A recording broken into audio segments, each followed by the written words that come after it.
Hi അസ്സലാമലൈക്കും. എല്ലാവർക്കും Sabas cooking വേൾഡിലേക്ക് സ്വാഗതം. ഇന്നത്തെ നമ്മുടെ റെസിപ്പി വൈകുന്നേരത്തെ ചായക്കൊപ്പം ഉണ്ടാക്കി കഴിക്കാൻ പറ്റിയ നല്ലൊരു സ്നാക്ക് റെസിപ്പിയാണ്.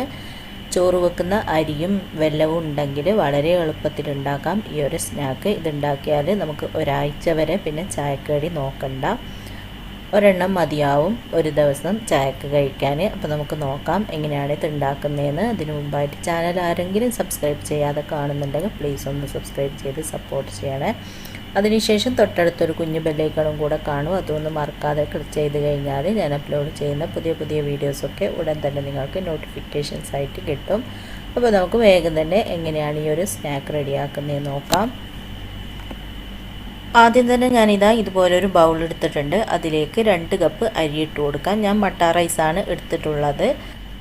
വെള്ള അരി വേണമെങ്കിൽ വെള്ള അരി എടുക്കാം, ഇതാണ് കൂടുതൽ നല്ലത്. ഇനി ഇത് നന്നായിട്ടൊന്ന് കഴുകി എടുത്തിട്ട് വരാം. അങ്ങനെ ഇതുപോലെ നന്നായിട്ടൊന്ന് കഴുകി എടുത്തിട്ടുണ്ട്. ഇനി ഇതുപോലൊരു അരിപ്പയിലേക്ക് ഇത് ഇട്ട് കൊടുക്കാം. ഇതിലെ വെള്ളമൊക്കെ ഒന്ന് പോകാൻ വേണ്ടിയിട്ട് ഒരു 10 മിനിറ്റോളം ഇട്ട് വെച്ചാൽ മതി. അപ്പോഴത്തേക്ക് ഇതിലെ വെള്ളമൊക്കെ ഒന്ന് പോയി കിട്ടും. അപ്പോൾ അരിയിലെ വെള്ളമൊക്കെ ഒന്ന് പോയി കിട്ടിയിട്ടുണ്ട്. 10 മിനിറ്റ് എല്ലാം കഴിഞ്ഞിട്ടുണ്ട്. ഇനി നമുക്ക് ഈ അരി ഒന്ന് വറുത്തെടുക്കുകയാണ് വേണ്ടത്. അതിന് വേണ്ടിയിട്ട് ഒരു പാൻ അടുപ്പിൽ വെച്ചിട്ട് നന്നായിട്ടൊന്ന് ചൂടാക്കിയിട്ടുണ്ട്. അതിലേക്ക് ഈ അരി മുഴുവനായിട്ട് ഇട്ട് കൊടുക്കാം. ഇനി തീ ഒരു മീഡിയം ഫ്ലെയിമിൽ വെച്ചിട്ട് മിക്സ് ചെയ്ത് നമുക്കിതൊന്ന് വറുത്തെടുക്കുകയാണ് വേണ്ടത്. വറുത്ത് നല്ലൊരു ഗോൾഡൻ ബ്രൗൺ കളറാക്കി എടുക്കണം. പിന്നെ ഇതിൽ ചെറിയൊരു വെള്ളത്തിൻ്റെ അംശമൊക്കെ ഉണ്ടാവും. അതൊക്കെ ഇങ്ങനെ മിക്സ് ചെയ്യുന്ന സമയത്ത് അങ്ങ് പോയിക്കോളും.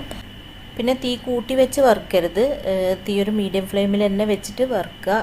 തീ കൂട്ടി വെച്ച് കഴിഞ്ഞാൽ അങ്ങ് കരിഞ്ഞു പോകും, പിന്നെ കയ്പ്പ് ടേസ്റ്റൊക്കെ ആവും. അതുകൊണ്ട് തീ ഒരു മീഡിയം ഫ്ലെയിമിൽ വെച്ചിട്ട് മിക്സ് ചെയ്തിട്ട് നന്നായിട്ട് വറുത്തെടുക്കുക.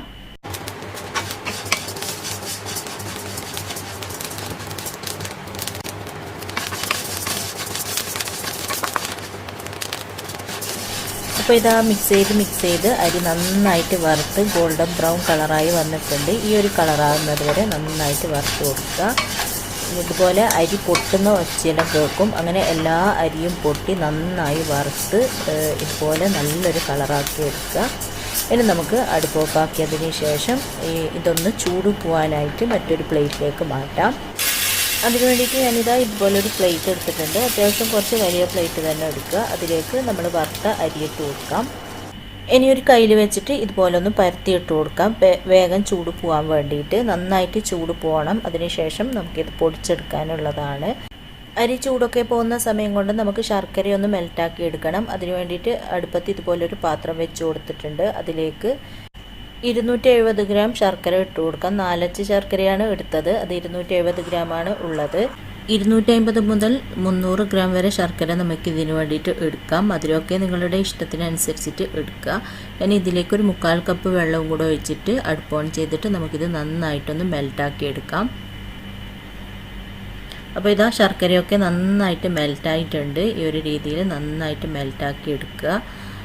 ഇനി നമുക്ക് അടുപ്പ് ഓഫാക്കിയതിന് ശേഷം ഇതൊന്ന് മാറ്റി വെക്കാം. ഇനി നമ്മൾ വറുത്ത് വെച്ച അരി ഒന്ന് പൊടിച്ചെടുക്കാം. അരി ഇപ്പം നല്ലതുപോലെ ചൂടൊക്കെ പോയിട്ടുണ്ട്. ഇനി ഇതൊന്ന് മിക്സീൻ്റെ ജാറിലേക്ക് ഇട്ട് കൊടുക്കാം. അപ്പോൾ നിങ്ങളുടെ മിക്സീൻ്റെ വലിപ്പത്തിനനുസരിച്ചിട്ട് 2-3 പ്രാവശ്യമായിട്ട് ഇട്ടിട്ട് പൊടിച്ചെടുക്കുക. പകുതിയോളം ഇതിലേക്ക് ഇട്ടിട്ടുണ്ട്. ഇനി ഇത് നന്നായിട്ടൊന്ന് പൊടിച്ചെടുത്തിട്ട് വരാം. അപ്പോൾ ഇതുപോലെ നന്നായിട്ടൊന്ന് പൊടിച്ചിട്ടുണ്ട്. ഇനി ഇതൊരു ബൗളിലേക്ക് ഇട്ട് കൊടുക്കാം. എന്നിട്ട് ബാക്കിയുള്ളതും കൂടി ഇതേപോലെ തന്നെ പൊടിച്ചെടുത്തിട്ട് വരാം. അപ്പോൾ ബാക്കിയുള്ളതും കൂടെ പൊടിച്ചിട്ടുണ്ട്. അതും ഈ ബൗളിലേക്ക് ഇട്ട് കൊടുക്കുക. എന്നിട്ട് മറ്റൊരു പാത്രം അടുപ്പത്ത് വെച്ചിട്ട് നന്നായിട്ടൊന്ന് ചൂടാക്കിയിട്ടുണ്ട്. അതിലേക്ക് നമ്മൾ മെൽറ്റാക്കി വെച്ച ശർക്കര ഉണ്ടല്ലോ, അതൊന്ന് അരിച്ചിട്ട് ഒഴിച്ച് കൊടുക്കാം. ശർക്കരയെല്ലാം എപ്പോഴും അരിച്ചിട്ട് തന്നെ ഒഴിച്ചു കൊടുക്കുക. അതിലെന്തെങ്കിലും കല്ലോ അഴുക്കോ ഉണ്ടെങ്കിൽ പോകാൻ വേണ്ടിയിട്ട്. ഇത് അധികം കച്ചറയൊന്നും ഇല്ലാതെ ശർക്കര ആയതുകൊണ്ട് ഞാൻ ഒരു തവണയേ അരിച്ചിട്ടുള്ളൂ. കച്ചറയൊക്കെ ഉള്ളതാണെങ്കിൽ ഒരു 2-3 പ്രാവശ്യം അരിച്ചെടുക്കുക. എന്നിട്ട് ഇതുപോലെ നന്നായിട്ട് തിളക്കാൻ തുടങ്ങിയിട്ടുണ്ട്. ഇനി ഇതിലേക്ക് നമുക്ക് തേങ്ങ ചിരകിയതാണ് ഇട്ട് കൊടുക്കേണ്ടത്. അപ്പോൾ ഞാനൊരു അരമുറി തേങ്ങ ചിരകിയത് ഇട്ട് കൊടുക്കുന്നുണ്ട്. തേങ്ങ കൂടിയാലും കുഴപ്പമൊന്നുമില്ല, നല്ല ടേസ്റ്റായിരിക്കും. അപ്പോൾ അത് നിങ്ങളുടെ ഇഷ്ടത്തിനനുസരിച്ചിട്ട് ഇട്ട് കൊടുക്കുക. ഞാനൊരു അരമുറി തേങ്ങ ഇട്ടിട്ടുണ്ട്. ഇനി ഇത് നന്നായിട്ടൊന്ന് മിക്സാക്കി കൊടുക്കാം. എന്നിട്ട് ശർക്കരയിൽ കിടന്നിട്ട് ഈ തേങ്ങയും ശർക്കരയും നന്നായിട്ട് തിളച്ച് ചെറുതായിട്ടൊന്ന് കുറുകുന്ന ആ ഒരു പരുവത്തിലാവണം. ഇങ്ങനെ ആക്കി കഴിഞ്ഞാൽ ഒരു 2 ആഴ്ച വരെയൊക്കെ നമുക്ക് ഈ ഒരു സ്നാക്ക് കേടുകൂടാതെ യൂസ് ചെയ്യാൻ പറ്റും. ശർക്കരയിൽ കിടന്നിട്ട് തേങ്ങ നന്നായിട്ട് ഒന്ന് കുറുകി വരണം. അപ്പോൾ ഇതാ ശർക്കരയും തേങ്ങയും എല്ലാം കൂടി നന്നായിട്ട് തിളക്കാൻ തുടങ്ങിയിട്ടുണ്ട്. ഇളക്കി ചെറുതായിട്ടൊന്ന് കുറുക്കിയെടുക്കുക. അങ്ങനെ ഇതാ നന്നായിട്ട് തിളച്ച് ചെറുതായിട്ടൊന്ന് കുറുകിയിട്ടെല്ലാം വന്നിട്ടുണ്ട്. ഈ ഒരു ടൈമിൽ നമുക്കിതിലേക്ക് കുറച്ച് ഏലക്കാപ്പൊടി ഇട്ട് കൊടുക്കാം. ഏലക്കാപ്പൊടി നിങ്ങളുടെ ഫ്ലേവറിനനുസരിച്ചിട്ട് ഇട്ട് കൊടുക്കുക. ഞാനൊരു 1/2 ടീസ്പൂൺ ഏലക്കാപ്പൊടിയാണ് ഇട്ട് കൊടുക്കുന്നത്. എന്നിട്ട് വീണ്ടും നന്നായിട്ടൊന്ന് മിക്സാക്കി കൊടുക്കാം. ഏലക്കാപ്പൊടി കൂടെ ചേർത്തിട്ട് നന്നായിട്ടൊന്ന് മിക്സ് ചെയ്തിട്ടുണ്ട്. ശർക്കരയും തേങ്ങയും ഒക്കെ നന്നായിട്ട് തിളച്ച് ഇതുപോലെ ഒന്ന് കുറുകി റെഡിയായിട്ടുണ്ട്. ഈ ഒരു രീതിയിൽ റെഡിയാക്കിയാൽ മതി. ഒരുപാടങ്ങ് വറ്റി വരണ്ടു പോകരുത്. ഈ ഒരു രീതിയിൽ റെഡിയാക്കി എടുക്കുക. ഇനി ഇതിലേക്ക് നമ്മൾ പൊടിച്ച് വെച്ച അരിപ്പൊടി ഉണ്ടല്ലോ, അതിൽ നിന്ന് പകുതിയോളം ഇട്ടിട്ടൊന്ന് മിക്സാക്കി കൊടുക്കാം. മുഴുവനായിട്ട് ആദ്യം തന്നെ അങ്ങ് ഇടണ്ട. പകുതി ഇട്ടിട്ട് മിക്സ് ചെയ്ത് നോക്കിയിട്ട് ആവശ്യത്തിന് വീണ്ടും ഇട്ട് കൊടുക്കുക. ഒന്നിച്ചങ്ങ് ഇട്ട് കഴിഞ്ഞാൽ ചിലപ്പം പൊടി കൂടിപ്പോയാൽ ഡ്രൈ ആയതുപോലെ ആയിപ്പോവും. അതുകൊണ്ട് വീണ്ടും നോക്കിയിട്ട് ഇട്ട് കൊടുത്താൽ മതി. അങ്ങനെ ഒന്ന് മിക്സ് ചെയ്തതിന് ശേഷം ബാക്കിയുള്ള പൊടി കൂടെ ഞാൻ ഇട്ട് കൊടുത്തിട്ടുണ്ട്. നിങ്ങൾ നോക്കിയിട്ട് ഇട്ട് കൊടുക്കുക. ഇതിപ്പോൾ കറക്റ്റാണ്. അപ്പോൾ ബാക്കിയുള്ള പൊടി മുഴുവനും ഞാൻ ഇതിലേക്ക് ഇട്ട് കൊടുത്തിട്ടുണ്ട്. എന്നിട്ട് നന്നായിട്ടൊന്ന് മിക്സ് ചെയ്തതിന് ശേഷം അടുപ്പ് ഓഫാക്കാം. ശർക്കരയും അരിപ്പൊടിയും എല്ലാം കൂടി നന്നായിട്ട് മിക്സ് ആയിട്ടുണ്ട്. ഇതുപോലെ നന്നായിട്ട് മിക്സ് ചെയ്ത് കൊടുക്കുക. അടുപ്പ് ഓഫാക്കിയതിന് ശേഷം മിക്സ് ചെയ്ത് കൊടുത്താൽ മതി. ഇതാ ഈ ഒരു രീതിയിൽ നമുക്ക് ഉരുട്ടിയെടുക്കാൻ പാകത്തിനാണ് ഇത് വേണ്ടത്. ഇനി നമുക്കിതൊരു പ്ലേറ്റിലേക്ക് മാറ്റാം.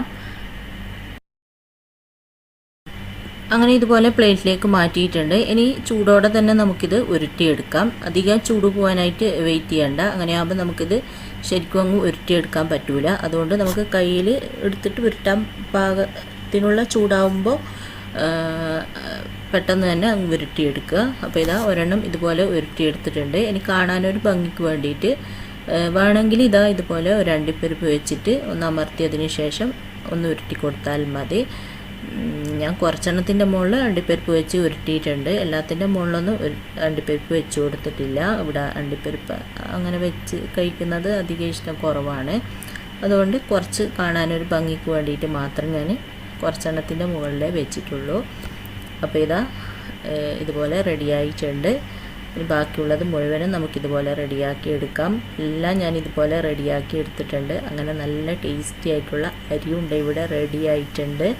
വൈകുന്നേരത്തെ ചായക്കൊപ്പം ഈ ഒരു അരിയുണ്ട മാത്രം മതി. നല്ല ടേസ്റ്റാണ്. അതുപോലെ ഉണ്ടാക്കാനും നല്ല ഈസിയാണ്. ഈ ഒരു രീതിയിൽ നിങ്ങൾ അരിയുണ്ട ഉണ്ടാക്കി കഴിഞ്ഞാൽ ഒരു 2 ആഴ്ച വരെയൊക്കെ കേടുകൂടാതെ നമുക്ക് കഴിക്കാൻ പറ്റും.